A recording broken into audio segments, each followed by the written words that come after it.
Hey what's up gentleman, this is Abhishek and welcome to the hack tech track. या आज हम बात करने वाले हैं कुछ ब्राउज़र के कंसर्न्स को लेकर और उनकी सिक्योरिटी और प्राइवेसी को लेकर। तो मैं सबसे पहले आपको एक फ्लो चार्ट से समझाना चाहूँगा कि मैं कहना क्या चाहता हूँ। आज के टाइम पे अगर हम बात करें गूगल की और फायरफॉक्स की, जो सबसे ज़्यादा इस्तेमाल किए जाने वाले ब्राउज़र्स में से एक हैं। बट लेकिन ये जो सिक्योरिटी, प्राइवेसी और हार्डवेयर रिसोर्सेज की जब हम बात करते हैं, तो ये हमारी उम्मीदों पे खरे नहीं उतरते हैं। अगर सिक्योरिटी की बात करें, हाँ, गूगल की सिक्योरिटी बहुत अच्छी है, सच में बहुत अच्छी है और इसीलिए फेमस भी है। फायरफॉक्स भी बहुत अच्छी सिक्योरिटी प्रोवाइड करता है, नो मैटर। क्यों? इसका रीज़न ये है कि यहाँ पे बहुत सारे सिक्योरिटी कंसर्न्स तब आते हैं जब हमारी प्राइवेसी से और इन सब में प्रॉब्लम क्रिएट करते हैं। कैसे? उसका रीज़न ये है, जब हम सिक्योरिटी को लेके बात करते हैं तो फायरफॉक्स और गूगल दोनों ही बहुत अच्छे हैं। लेकिन जब प्राइवेसी की बात करते हैं तो सबको पता है गूगल ने प्राइवेसी को रखा ही नहीं है अच्छे से, और इनकी पॉलिसीज़ हमें सैटिस्फाइड नहीं करती हैं किसी पर्टिकुलर चीज़ या किसी पर्टिकुलर पॉलिसी को लेकर। जैसे कि सभी को पता है कि गूगल डेटा कलेक्ट करता है और उसे अपनी मार्केटिंग के लिए यूज़ करता है, और जहाँ फायरफॉक्स की बात है, हाँ, कुछ हद तक बहुत अच्छी प्राइवेसी ये प्रोवाइड करता है, लेकिन इतनी अच्छी भी नहीं कि बहुत ही अच्छी हो जाए। और क्या ही बात करें, दुनिया में जहाँ भी देखो इन दोनों के बारे में सिर्फ इस चीज़ के बारे में बात होती है, हार्डवेयर रिसोर्सेज। तो सभी को पता है कि ये दोनों ब्राउज़र्स बहुत ज़्यादा हार्डवेयर रिसोर्सेज लेते हैं, और कोई सोच भी नहीं सकता कि वो 10 टैब खोल के और वीडियो एडिट करने बैठते हैं। वैसे ऐसा करता कौन है? मुझे भी नहीं पता कौन करता है। मुझे नहीं लगता ऐसा कोई करता भी होगा, और करता भी होगा तो कोई फ़ायदे वाली बात नहीं है। ये दोनों ही रिसोर्सेज बहुत ज़्यादा इस्तेमाल करते हैं, और फायरफॉक्स गूगल क्रोम से भी ज़्यादा इस्तेमाल करता है। तो यहाँ पे ये जो दोनों ब्राउज़र्स हैं, खरे नहीं उतरते हैं हमारी प्राइवेसी को लेकर। और फायरफॉक्स थोड़ा-सा ध्यान रखता है, लेकिन वो भी ज़्यादा नहीं रखता, और हार्डवेयर को लेके तो बिल्कुल भी नहीं। और हार्डवेयर आगे जाने वाले टाइम में बहुत बड़ा मैटर बनने वाला है कि हमारे पास रिसोर्सेज की कमियाँ हो सकती हैं। तो इसी चीज़ के ऊपर हम बात करेंगे, और आज हम इस्तेमाल करेंगे कुछ एक ऐसे ब्राउज़र के बारे में जो कि आपको कुछ अलग ही लुक एंड फ़ील देगा। इंडिया के अंदर वो इतना फ़ेमस नहीं है, लेकिन आउट ऑफ कंट्रीज़ बहुत ज़्यादा फ़ेमस हो रहा है, जिसका नाम है brave, just as you can see. तो बहुत ही अच्छा है, और आई थिंक कोई एरर आ रही है मेरी वीडियो के अंदर, बट कोई प्रॉब्लम नहीं। तो हमारा ये ब्रेव ब्राउज़र है जिसका आज हम इस्तेमाल करने वाले हैं, और इसके फीचर्स के बारे में जानने वाले हैं। तो हम एक ऐसा ब्राउज़र चाहिए जो हमारी प्राइवेसी का ध्यान रखे, हमारी सिक्योरिटी का ध्यान रखे, और हमारे को पैसे भी दे एड्स दिखाने के, या हमको पैसे भी दे एड्स दिखाने के लिए। तो इसी टाइप के ब्राउज़र के बारे में हम बात करने वाले हैं, कुछ जो कि मार्केट में नया तो नहीं है, लगभग 4 साल हो चुकी हैं इस ब्राउज़र को, और आउट ऑफ कंट्रीज़ फॉरेन के अंदर बहुत ज़्यादा फेमस हो रहा है, लेकिन इंडिया में अभी फेमस नहीं है। और मैं चाहता हूँ कि आप इसका इस्तेमाल करना शुरू कर दें धीरे-धीरे। और इसके कुछ फीचर्स को देख के मैंने क्रोम ब्राउज़र को डिलीट कर दिया, and as you can see, मतलब नहीं है वो। तो मैं आज इसी के बारे में बात करूँ। सबसे पहले हम बात करते हैं इसके इंटरफ़ेस के बारे में। इंटरफ़ेस के अंदर हम बात करें तो ये यूआई इस्तेमाल करता है क्रोमियम। क्रोमियम यूआई, मतलब ये आप सोच भी रहे होंगे, अभिषेक कि ये क्रोम जैसा क्यों है, मतलब लुक एंड फ़ील। तो इसका रीज़न यही है, ये क्रोमियम यूआई का इस्तेमाल करता है। तो कुछ लोग ये मत सोचना कि ये गूगल की सर्विस इस्तेमाल करता है, नहीं। क्रोमियम गूगल के द्वारा एक बनाया गया यूज़र इंटरफ़ेस है, लेकिन वो पब्लिकली ओपन सोर्स है और पब्लिकली अवेलेबल है। तो आप उसको चेंज कर सकते हैं, मॉडिफ़ाई कर सकते हैं, उसका इस्तेमाल कर सकते हैं। उसमें कोई भी फ़ीचर्स नहीं आते, कोई भी प्राइवेसी और सिक्योरिटी कंसर्न्स जैसी चीज़ें नहीं आती, सिर्फ़ एक दिखावटी जो चीज़ होती है, फैंसी, उसे हम कह सकते हैं। उसके बारे में मैं जब यहाँ पे कुछ नंबर्स की बात करूँ, वैसे मेरे को इन नंबर से कोई लेना-देना नहीं है, कितने ब्लॉक कर रहा है, कितनी बैंडविड्थ बचा रहा है, या जो भी कोई देखना चाहे, कोई रिसर्च करना चाहे या डिबगिंग करना चाहे, तो उसके लिए ठीक है, अच्छा है। लेकिन मैंने सिर्फ़ इसलिए देखा है कि ये इसके इंटरफ़ेस को बहुत ज़्यादा अच्छा बनाता है, और लुक एंड फ़ील बहुत अच्छी। ये जो इनका बुकमार्क का मेथड है, जो पर्सनली मुझे बहुत ज़्यादा पसंद आया, आपको आया, नहीं आया, मुझे प्लीज़ कमेंट करके बताओ। क्योंकि यहाँ पे जो भी ब्राउज़र्स होते हैं, उनके जो बुकमार्क्स होते हैं, वो यहाँ पर होते हैं, और वो ऑर्डिनरी से हो गए, मतलब हर जगह देखने को मिलते हैं। यहाँ पे हमको कार्ड्स मिलते हैं, इस कार्ड्स के बारे में हम अभी बात करेंगे जल्दी ही। तो ये भी बहुत अच्छा है। टाइम हमको यहाँ पे कुछ शॉर्टकट्स मिल जाते हैं कि आपको सेटिंग्स में जाके सेटिंग्स खोलने की ज़रूरत नहीं है, मतलब इन 3 डॉट्स के अंदर मेन्यू में जाके आप यहाँ से सीधा सेटिंग खोल सकते हैं, बुकमार्क हिस्ट्री, और कस्टमाइज़ कर सकते हैं इन कार्ड्स को और अपनी सेटिंग्स को भी। तो ये सब आप खुद देख सकते हैं और खुद जान सकते हैं। हम बात करते हैं इनकी सेटिंग्स पे चलते हैं, और बात करते हैं इनकी कुछ सेटिंग्स के बारे में जो कि बहुत ज़्यादा इंपॉर्टेंट है। ओके, लेकिन मुझे सबसे ज़्यादा जो पसंद आया इनका यूआई, और वो ये सर्च बटन, पता नहीं मुझे इतना पसंद क्यों आ रहा है ये। मैंने बहुत सारी वेबसाइट्स में ये देखा, लेकिन इसकी बात ही अलग है। I don't know. ओके, तो चलते हैं यहाँ पे सोशल मीडिया ब्लॉगिंग के अंदर। ब्लॉगिंग ब्लॉकिंग के अंदर, तो यहाँ पे आप अलाउ कर सकते हैं गूगल के, फेसबुक पे, या मतलब आपको बहुत ज़्यादा कंट्रोल मिलता है एक ब्राउज़र के ऊपर, जो कि बहुत ज़्यादा अच्छी बात है। ये इस्तेमाल करता है डक डक गो का बाय डिफ़ॉल्ट और जो कि दुनिया के अंदर सबसे ज़्यादा सिक्योर सर्च इंजन में से माना जाता है, जो कि आपकी प्राइवेसी का ध्यान रखता है और आपको ट्रैक नहीं करता है। तो डकडकगो इज़ माय रिकमेंडेशन, और आप स्टार्ट पेज का भी यूज़ कर सकते हैं। गूगल का कोई मतलब वाली बात ही नहीं है फिर तो मैं रिकमेंड करता हूँ डकडकगो। ब्रेव रिकमेंड करता है डकडकगो, तो go for the DuckDuckGo. Okay, तो यहाँ पे आपको बहुत सारे ऑप्शंस मिल जाएंगे और आप उन्हें चेक कर सकते हैं। अब बात करते हैं थोड़ा सा ब्रेव रिवॉर्ड्स के बारे में।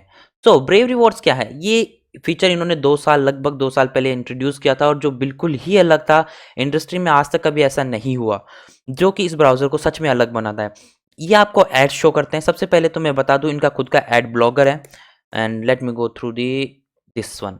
तो ये आपको एड ब्लॉकिंग सपोर्ट करता है, और इनका खुद का एड ब्लॉकर है जो एड्स नहीं आने देता बिल्कुल भी, और आप इस पर भी बहुत अच्छा कंट्रोल कर सकते हैं। फिंगरप्रिंटिंग इन सबको बिल्कुल तरीके से, बिल्कुल अच्छे तरीके से ब्लॉक कर सकते हैं। स्टैंडर्ड रख सकते हैं, स्ट्रिक्टेड रख सकते हैं, और क्रॉस साइड स्क्रिप्टिंग वगैरह, और इन सबको भी बंद कर सकते हैं। तो इनका एड ब्लॉकर बहुत ज़्यादा एडवांस और बहुत ज़्यादा अच्छा भी है। वैसे इनका एक व्यू है, सिंपल व्यू, जो मुझे पर्सनली बहुत ज़्यादा पसंद है। Let me cut it. Okay, तो फिर बोले आप कह रहे हो तो एड्स नहीं आते, तो फिर एड्स कैसे आते हैं? तो मैं आपको ज़रूर दिखाना चाहूँगा किस टाइप के एड्स आते हैं। एंड ओके, सर्च करते हैं किस टाइप के आपको एड्स ये शो करता है। कभी कभी, हर टाइम नहीं, कुछ पर्टिकुलर सर्च पर शो कर, जैसे कि इस टाइप से ये जो भी छोटे छोटे से ऐड आ रहे हैं, बस इस टाइप का, कोई बड़ी सी पिक्चर नहीं, कुछ नहीं। ये सारे ऑथराइज्ड एड्स होते हैं जो कि ब्रेव खुद रिव्यू करता है, और जो कि आपको ट्रैक नहीं करते। ये वो एड्स हैं जो कि आपको ट्रैक नहीं करते हैं, और ये जो आपको ट्रैक करते हैं उन्हें ब्लॉक भी कर देता है। तो उसके लिए आपको ये पैसे देता है, मनी प्रोवाइड करता है, और जो उनमें खुद की क्रिप्टो करेंसी यूज़ करते हैं जिसका नाम है बैट, जो कि लगभग 5 बैट इक्वल्स टू $1 है, जो कि रुपीज़ से बहुत ज़्यादा महंगा है। मैंने 15 दिन के अंदर आज $2 $2 कमा लिए हैं। 15 दिन का यूज़ किया है मैंने इसका अच्छे से। मुझे क्रोम की कोई भी ज़रूरत नहीं पड़ी इसको देख के, कभी भी मैंने डिलीट भी कर दिया। ओके, तो आप यहाँ से इसे कस्टमाइज़ कर सकते हैं और इसके बारे में और जान सकते हैं। आगे बढ़ते हैं। हाँ, लेकिन अगर कोई नॉर्मल ब्राउज़िंग करता है तो उससे कोई ख़ास कोई पैसे नहीं बनते हैं बस। लेकिन आप इसको टिप कर सकते हैं किसी कंटेंट क्रिएटर को या किसी वेबसाइट को, जैसे कि विकिपीडिया, इन सबको आप टिप कर सकते हैं, डोनेट कर सकते हैं इस मनी को जो आपके पास आती है। बट यहाँ पे आपका अकाउंट बनाने के लिए कम से कम 25 बैट्स चाहिए। मेरे पास अभी 10 है, बाकी 15 और बाकी है। हिस्ट्री के अंदर एक बहुत अच्छा इनका फीचर है जो कि मुझे पर्सनली बहुत ज़्यादा पसंद है। पर्सनली मुझे बहुत कुछ ज़्यादा पसंद आ रहा है यहाँ पे इस बार। तो यहाँ पे बेसिक और एडवांस आपको हर जगह मिलते हैं। यहाँ पे है ऑन एग्जिट, मतलब एग्जिट करते ही ये सारी चीज़ें यहाँ से क्लियर हो जाएंगी। बहुत ज़्यादा यूज़फुल है, क्योंकि आप जब भी किसी वेबसाइट को आप बार-बार हिस्ट्री क्लियर करते हुए नहीं घूमोगे, लेकिन जब आप चाहते हो कि मेरे पासवर्ड सेव रहें, तो आप उसको पासवर्ड यहाँ से अनचेक कर दीजिए, जो भी आपके पासवर्ड है वो सेव रहें, लेकिन मेरी जो कुकीज़ और कैशेज़ हैं वो डिलीट हो जाएँ, कोई भी उन्हें ट्रैक ना कर सके, ट्रेस ना कर सके, और उसके बाद में अगर मैं पासवर्ड डिलीट करना चाहूँ तो यहाँ से क्लियर कर सकूँ। मतलब आपका जैसे ही ब्राउज़र क्लोज़ होगा, ये अपने आप आपकी जो भी हिस्ट्रीज़ हैं, जो भी पासवर्ड, कुकीज़, उन्हें डिलीट कर देगा। तो अगर आप पासवर्ड सेव रखते हैं तो यहाँ से इसको रिमूव कर दीजिए। आप मैनुअली पासवर्ड को यहाँ पर आके क्लियर कर सकते हैं, वरना आप जब भी ब्राउज़र को एग्जिट करेंगे ये सब कुछ क्लियर, मेरे केस के अंदर यहाँ पे सब कुछ क्लियर हो जाता है एग्जिट करते ही। तो बहुत ही अच्छा फीचर है, मुझे पर्सनली बहुत ज़्यादा पसंद है। पर्सनली बहुत ज़्यादा पसंद है। वाह! कुछ ज़्यादा ही पर्सनली हो गया। बुकमार्क्स डाउनलोड सेम है। ओके, क्रिप्टो वॉलेट पे बात करते हैं तो ये बिल्कुल डिफरेंट टाइप से इन्होंने इसको डिज़ाइन किया है। पता नहीं क्या-क्या सोच समझ के किया है। और यहाँ पे आप क्रिप्टो करेंसी पे वर्क कर सकते हैं, इथेरियम पे, बिटकॉइन पे, इन सब पे आप वर्क कर सकते हैं, बैट के ऊपर। बहुत ही अच्छा है। और जिन कार्ड्स की मैं बात कर रहा था वो यही है। यहाँ पे आप अपनी प्राइसिंग वगैरह देख सकते हैं, और बिटकॉइंस बाई भी कर सकते हैं। लेकिन मैं आपको बताऊँ ये रिकमेंडेड मेथड नहीं होते हैं, क्योंकि आप किसी इस तरीके से बिटकॉइंस पे वर्क करें। और आई थिंक इंडिया के अंदर बिटकॉइन अलाउड नहीं है, इलीगल है। मैं कंफर्म नहीं हूँ, जहाँ तक मुझे पता है। तो ये रिकमेंडेड मेथड नहीं है, और अगर आप करते भी हैं तो उसके लिए हमारे पास टेल ब्राउज़र है। टेल्स ओएस है, सॉरी ब्राउज़र नहीं, टेल्स ओएस है, जिसका हम इस्तेमाल कर सकते हैं। और अगर आप छोटा सा, जैसे कि आप बैट है, ये अलाउ है, ये लीगल है, तो इन सब के लिए आप इसका इस्तेमाल कर सकते हैं। ये क्रिप्टो वॉलेट सपोर्ट करते हैं, बहुत ही अच्छी बात है। मुझे भी पर्सनली कुछ ज़्यादा ही पसंद आ गया। चलो अब बात करते हैं इनके एड्स ब्लॉगिंग के ऊपर, और थोड़ी सी ये एड्स कैसे ब्लॉक करते हैं। तो आई थिंक इनके जो एड्स ब्लॉक किए जाते हैं वो बहुत ही ज़्यादा स्लीक, और मैं क्या कहूँ उसके लिए, क्या वर्ड कह सकते हैं, बहुत ही एक्यूरेट हम कह सकते हैं कि किए जाते हैं।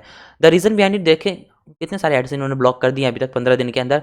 जो एड्स आपको ट्रैक करते हैं उनको तो बिल्कुल भी अलाउ नहीं करते, और जो अगर आप कोई भी अगर मनी इस टाइप से क्रिएट करना चाहें तो एड्स अलाउ कर सकते हैं, और वो एड्स सिर्फ छोटे छोटे एड्स होंगे, कोई भी पिक्स, कोई भी बड़े बड़े एड्स नहीं, और वो एड्स सारे के सारे ऑथराइज्ड होंगे और किसी बड़ी फर्म से या कोई जानी मानी वेबसाइट से ही होंगे। हर किसी के एड्स आपको देखने को नहीं मिलेंगे। ओके, अब बात करते हैं इसकी स्पीड, रिलायबिलिटी एंड परफॉर्मेंस के बारे में। ओके, तो सबसे पहले मैं एक सीपीयू, मैंने इस एक एक्सपेरिमेंट किया। एक्सपेरिमेंट ये था कि मैंने सभी ब्राउज़र को ओपन किया, मतलब कि इस ब्राउज़र में जितने भी टैब्स ओपन हो सकते हैं वो मैंने ओपन किया। मैंने क्रोम पे ये टेस्ट नहीं किया, मैंने एड्स पे ये टेस्ट किया, माइक्रोसॉफ्ट एड्स जो कि कम रिसोर्सेज लेता है as compare to Firefox and Chrome, ये बात सबको पता है। तो उसने मेरे जो परसेंटेज थी वो थी 69 टू 89% मेरा सीपीयू कंजप्शन था। एंड रैम जो थी मेरी, यहाँ पे मैं थोड़ा सा स्पेस ज़रूर देना चाहूँगा, सॉरी फॉर दैट इस टाइप के एक्सप्लेनेशन के लिए, लेकिन ये ज़्यादा अच्छा लगता है। 2.5 GB, तो ये रिसोर्सेज थे और सच में ये बहुत ज़्यादा है। अगर मैं लगभग उसने 250 या 200 टैब्स, न्यू टैब्स को ओपन किया था। इनफैक्ट मैंने कुछ सर्च नहीं किया था, सिर्फ ओपन ही किया था। मैंने कुछ भी सर्च नहीं किया, बस मैंने कंट्रोल टी करके मैंने सारे टैब्स को ओपन कर दिया, तो उसने मेरे ये रिसोर्सेज का इस्तेमाल किया। लेकिन जब हम बात करते हैं ब्रेव ब्राउज़र की, तो उसने सिर्फ मेरे 1 GB रैम का इस्तेमाल किया और 50% ऑफ सीपीयू का यूज़ किया। और ख़ास बात, इसमें मेरे को फ्लक्चुएशन देखने को नहीं मिले जिस तरीके से 69 टू 89 ये सब मेरे को ब्रेव में एड्स ब्राउज़र में देखने को मिल ही रहा था बार बार बहुत ज़्यादा देर तक, लेकिन मेरे को ज़्यादा देर तक ब्रेव में ये देखने को नहीं मिला। तो हम यहीं से कह सकते हैं कि ये बहुत अच्छी परफॉर्मेंस और स्पीड प्रोवाइड करता है, और ये आपके पीसी की जो परफॉर्मेंस है और साथ के साथ जो क्रोम ब्राउज़र की जो परफॉर्मेंस है उसमें बहुत ज़्यादा अंतर भी, डिफरेंस भी क्रिएट करता है, जो कि बहुत ज़्यादा अच्छी बात है।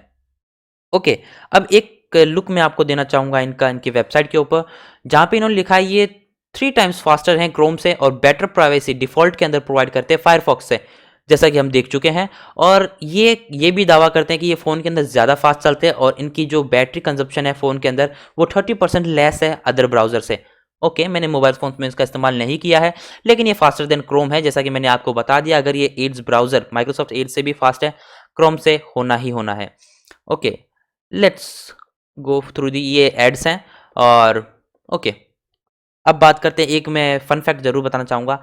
यहाँ पे कंटेंट क्रिएटर में जाके मीडिया एसेट्स में जाएंगे। मैंने आज तक ये चीज़ कहीं नहीं देखी। यहाँ पे आपको ये प्रोवाइड करते हैं अपने प्रोडक्ट को एडवर्टाइज करने के लिए, इंस्टाग्राम के लिए पिक्स, थंबनेल्स के लिए बैकग्राउंड, सिंबल, लोगो, ये सब ये खुद प्रोवाइड करते हैं। पूरा एक सेट, एक पूरा फोल्डर आप यहाँ से डाउनलोड कर सकते हैं। सबको ये करना चाहिए। हम क्रिएटर्स को कितनी प्रॉब्लम होती है ऐसे चीज़ें बनाने में। ओके, अब इसकी थोड़ी सी प्राइवेसी की बात करते हैं, या फिर सिक्योरिटी और प्राइवेसी दोनों की बात करते हैं।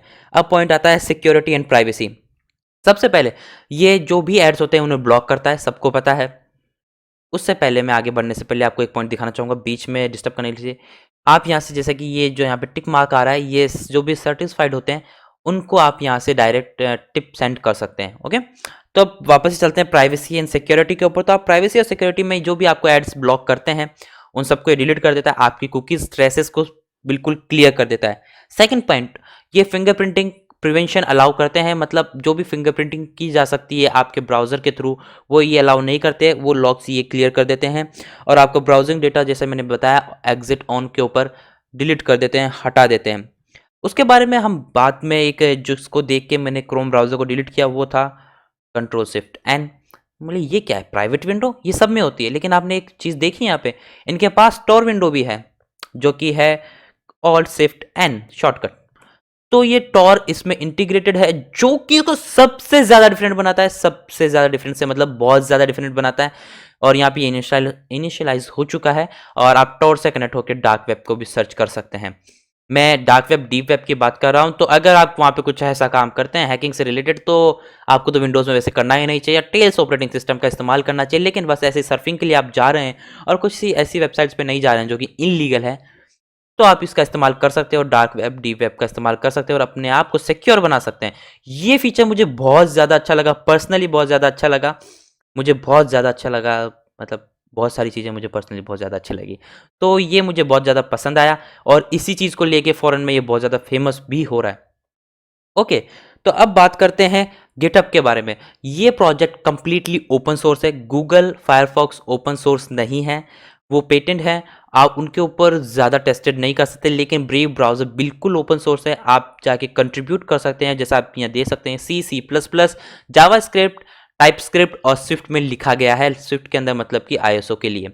ओके, तो आप यहाँ पे जाइए, इनके एक्सटेंशंस पे कंट्रीब्यूट कीजिए, इनके इथेरियम जो भी है, एड ब्लॉक, यू ब्लॉक जो भी है, इन सब पे जाके आप कंट्रीब्यूट कर सकते हैं और ये कंप्लीटली ओपन सोर्स प्रोजेक्ट है। ओके, वेरीफाइड भी है, वो तो होना ही है ऑफ कोर्स।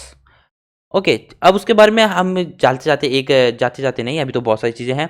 मैं 4 पॉइंट्स यहाँ पे ज़रूर बताना चाहूँगा जो कि यहाँ अभी तक साबित हो चुके हैं। फर्स्ट, ये ओपन सोर्स है, प्राइवेसी और सिक्योरिटी से लेकर ये ओपन सोर्स है। एक हैकर्स और साथ के साथ हमारे सभी के लिए, डेवलपर्स के लिए बहुत ही अच्छी बात है। हम इसमें चेंजेस कर सकते हैं अपने अकॉर्डिंग और इसे और बेहतर बना सकते हैं। और ओपन सोर्स प्रोजेक्ट की बात ही अलग होती है। उसके बाद में ये ट्रांसपेरेंट है, आपको सब कुछ यहाँ पे देखने को मिलता है, आपको अच्छा कंट्रोल मिलता है और सब कुछ जो भी आप एड ब्लॉकिंग होती है वो आपके सामने होती है और परफॉर्मेंस से आपको यहाँ पे पता चल जाता है। आप कंपेयर करके देख सकते हैं। आगे आने वाली वीडियो के अंदर मैं ज़रूर दिखाना चाहूँगा इन ब्राउजर्स को कंपेयर करके कौन कितने लाइव रिसोर्सेज लेता है, लाइव करके दिखाऊंगा। उसके साथ के साथ ये बहुत ही इफ़िशिएंट भी है हर वर्क के अंदर करने के लिए। अगर आप डेवलपर का वर्क करते हैं तो मैंने इसके अंदर डेवलपिंग के अंदर मैंने वेब डेवलपमेंट के अंदर मैंने जब इसका इस्तेमाल किया तो मैंने आई थिंक मैंने हाँ HTML CSS जावास्क्रिप्ट के अंदर मैंने इस्तेमाल किया, फ्रेमवर्क का यूज़ किया था मैंने जेंगो, कोई प्रॉब्लम नहीं आई, बिल्कुल परफेक्ट वर्क किया और मुझे कहीं भी कोई भी दिक्कत नहीं लगी। मेरे को एक बार लगा कि इस ब्राउज़र में कई जगह कुछ चीज़ें सिर्फ क्रोम सपोर्ट करता है, ये सपोर्ट नहीं करता होगा, लेकिन ऐसा कुछ नहीं हुआ। मुझे डेवलपमेंट और प्रोग्रामिंग से रिलेटेड कोई भी यहाँ पे प्रॉब्लम नहीं आई, तो बहुत ही ज़्यादा अच्छी बात है। मेरे को बॉट्स बनाने में भी कोई प्रॉब्लम नहीं आई, जो कि सच में बहुत अच्छी बात है। और सबसे अच्छी बात एक और बता दूँ, ये डिसेंट्रलाइज्ड होता है। तो डिसेंट्रलाइज्ड का मतलब होता है इसमें जो भी डेटा यहाँ पे ट्रांसफ़र होता है, वो ना तो कहीं पे स्टोर किया जाता है या कहीं पे रखा जाता है। तो इनके जो भी सर्वर्स है वो डिसेंट्रलाइज्ड है, जो कि बहुत ज़्यादा अच्छी बात है। आपका डेटा कहीं भी स्टोर नहीं होता है और उन्हें कोई भी इंटरसेप्ट भी नहीं कर सकता है ईज़िली, अगर आप HTTPS का इस्तेमाल करते हैं तो। ओके, तो इन सब के बारे में बात हो गई, बहुत सारी तारीफ़ भी हो गई इस ब्रेव ब्राउज़र के बारे में। इसके बारे में डेवलपर्स के लिए मैं बता दूँ, इनके पास 3 वर्ज़न है रिलीज़ जो हम अभी यूज़ कर रहे हैं, जो कि स्टेबल है। लेकिन इनके पास एक है ब्रेव बीटा, जो कि अभी डेवलपमेंट फ़ेज़ में है, और एक है नाइटली। तो आप इनका इस्तेमाल कर सकते हैं और इस पे अपनी प्रैक्टिसेस कर सकते हैं। पहले मैं ये बता दूं, जो भी नॉर्मल यूज़र्स हैं उनके लिए ये नहीं है, क्योंकि यहाँ पे साफ-साफ लिखा है इनमें वल्नरेबिलिटीज़ हो सकती है और अब ये डेवलपमेंट फेज़ के अंदर है। जो कि एक्सपेरिमेंटल होते हैं, थोड़े हैकर्स टाइप के बंदे होते हैं, उनके लिए तो ये मक्खन है, मतलब मज़ा आ गया उनको तो देख के, है ना? तो ये तो बहुत ही ज़्यादा अच्छी बात है। और एक चीज़ और बताऊँ, अगर आप कंटेंट क्रिएटर बन के और यहाँ पे ओवरव्यू लें, तो अगर आप इनका जो भी अकाउंट है उन्हें प्रमोट करते हैं इनके ब्राउज़र को, तो आप उससे भी अर्न कर सकते हैं और आपको भी अपने लिंक, अपने यूट्यूब चैनल, आपके इंस्टाग्राम पे अगर किसी ने ब्रेव इंस्टॉल किया तो उस पे ये राइट टिक दिखाई देगा। ओके, लेकिन मैंने ऐसा कुछ नहीं किया और आप ब्लॉग्स और वेबसाइट्स में जैसा कि आप देख सकते हैं डाल सकते हैं और ज़्यादा अर्निंग कर सकते हैं अगर आप चाहें तो। कुछ ड्रॉबैक्स की बात करते हैं, जो कि मुझे लगा कि ये ड्रॉबैक्स हैं। सबसे पहले फायरवॉल, जो कि ये प्रोवाइड करते हैं, और and VPN। Okay, VPN, firewall की स्पेलिंग में पूरी नहीं लिखूंगा। ये दोनों का सूट प्रोवाइड करते हैं और उसकी मंथली कॉस्ट होती है 99। ओके, हाँ 99 ये ईयरली कॉस्ट करते हैं इस चीज़ का, और मंथली कॉस्ट करते हैं $10। आप $9 भी ले सकते हैं, आई थिंक $9। तो ये बहुत ज़्यादा अच्छी प्राइस नहीं है। मैं बता दूं आपको, अगर आपको ऐसी चीज़ पे इन्वेस्ट करना ही है तो आप एक एंटीवायरस ले सकते हैं और एक VPN और परचेस कर सकते हैं, जो कि आपको कई एंटीवायरस फ्री में भी प्रोवाइड कर देते हैं। तो आपको इस चीज़ के लिए इन्वेस्ट करने की ज़रूरत नहीं है। और ये भी सिर्फ ISO के लिए, मतलब कि एप्पल के फ़ोनों के लिए अवेलेबल है, तो वो तो बिल्कुल भी अच्छी बात नहीं है। वो भी अवेलेबल उनके लिए। तो आपको इतने खर्चा करने की ज़रूरत नहीं है एक फायरवॉल को सेटअप करने के लिए और एक VPN को लगाने के लिए। आपके पास और भी ज़्यादा अच्छे ऑप्शंस हैं। फायरवॉल आपको एंटीवायरस वगैरह, इस प्राइस के अंदर एंटीवायरस, बहुत अच्छे एंटीवायरस आपको मिल जाएंगे। दूसरी चीज़ जो मुझे थोड़ी सी गड़बड़ लगी, जो टॉर का जो फीचर है यहाँ पे, वो मोबाइल के लिए इस टाइम पे अभी अवेलेबल नहीं है। ये जल्दी ही दूसरे के लिए अवेलेबल होगा, लेकिन अभी नहीं है। लेकिन ये ड्रॉबैक जल्दी ही हट जाएगा और जल्दी ये इस पे वर्क कर रहे हैं और मोबाइल के अंदर भी इंटीग्रेटेड टॉर मिलेगा ब्रेव ब्राउज़र के साथ। जो कि बहुत ज़्यादा पसंद आया। मतलब कि ये ड्रॉबैक तो मैंने जानबूझ के डाल दिया, ऐसा कुछ ड्रॉबैक नहीं है ये, लेकिन फिर भी ऐसे ही मैंने डाल दिया। तो सिक्योरिटी के मामले में हमने देखा कि ब्रेव ब्राउज़र खरा उतरता है और हमें बहुत ज़्यादा अच्छी सिक्योरिटी प्रोवाइड करता है और हैंड ऑन कंट्रोल भी प्रोवाइड करता है। प्राइवेसी की बात करें तो एड ब्लॉकिंग, फिंगरप्रिंटिंग प्रिवेंशन जैसी चीज़ें ये प्रोवाइड करता है और हमें बहुत ज़्यादा सेफ रखने की कोशिश भी करता है और लॉक्स को भी क्लियर करता है और ऑन एग्जिट जैसे फीचर्स को प्रोवाइड करता है। तो ये प्राइवेसी को और सिक्योरिटी को लेके बहुत ज़्यादा बहुत ज़्यादा ध्यान रखता है, जो कि बहुत ज़्यादा अच्छी बात है। और साथ में बात करें हार्डवेयर रिसोर्सेज की, तो जैसा कि मैंने आपको बताया, ये अगर एज ब्राउज़र से अगर 30% तक कम यूज़ करता है तो Chrome browser and Firefox browser से बिल्कुल ये कम यूज़ करेगा, इसमें कोई शक वाली बात नहीं है। तो दैट्स इट गाइस, आज हमने बहुत सारी चीज़ें जानी। हमें एक ऐसा ब्राउज़र मिला जो कि हमें security, privacy and hardware resources की सब चीज़ों को बहुत ही अच्छे से करके दिखाता है और प्रूफ भी करता है कि yes, this is something different, I should say.